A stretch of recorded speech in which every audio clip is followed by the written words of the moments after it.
Hi friends, welcome to my channel. Lakshmi Lucky జున్నులతో కలిసి బయటికి వచ్చినప్పుడు పిల్లలు అల్లరి చేయడంతో అక్కడున్న చిలక జోష్యం చెప్పే వ్యక్తితో జోష్యం చెప్పించుకుంటూ ఉంటుంది. ఇక అతను ఇలా అంటుంటాడు, అమ్మ చిలకమ్మ రా వచ్చి లక్ష్మమ్మ జాతకం ఎలా ఉందో చెప్పు అని అనగానే ఆ చిలక బయటికి వచ్చి ఒక కార్డ్ని తీస్తుంది. ఇక అది చూసి పిల్లలు ఎక్సైట్ అవుతూ ఉంటారు. ఇక అతను ఆ కార్డ్ చూసి సంతోషంగా ఇలా అంటుంటాడు, అమ్మ నీ జాతకంలో సీతారాముడు లవకుశ ఇద్దరూ వచ్చారమ్మా అని చెప్తూ ఉంటాడు అతను. ఇక దాంతో సంతోషపడుతుంది లక్ష్మి.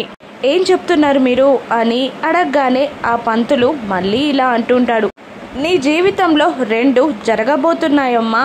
నువ్వు దూరమైన వాటికి దగ్గరవ్వబోతున్నావు, కానీ నీకు ఆపద కూడా గట్టిగానే ఉంది అని అంటూ ఉంటాడు అతను. దాంతో లక్ష్మి టెన్షన్ పడుతూ ఉంటుంది. మీరేం చెప్తున్నారో అర్థం కావట్లేదు అని అనగానే, నిజంగానే నీ జీవితంలో దూరమైంది ఒకటి నీకు దగ్గర అవ్వబోతుంది, కానీ అది ఆ ఆపద దాటితే నీ సంసారం చక్కగా సుఖంగా సంతోషంగా సాగిపోతుందమ్మా అని అతను చెప్తూ ఉంటాడు. ఇక సరియు చేసే కిడ్నాప్ నుండి లక్కీ జున్నులను లక్ష్మి ఏ విధంగా కాపాడి లక్కీ తన కన్న కూతురని తెలుసుకొని మిత్ర ప్రాణగండాన్ని ఎలా తొలగిస్తుందో రాను ఎపిసోడ్స్లో చూద్దాం. Thank you for watching.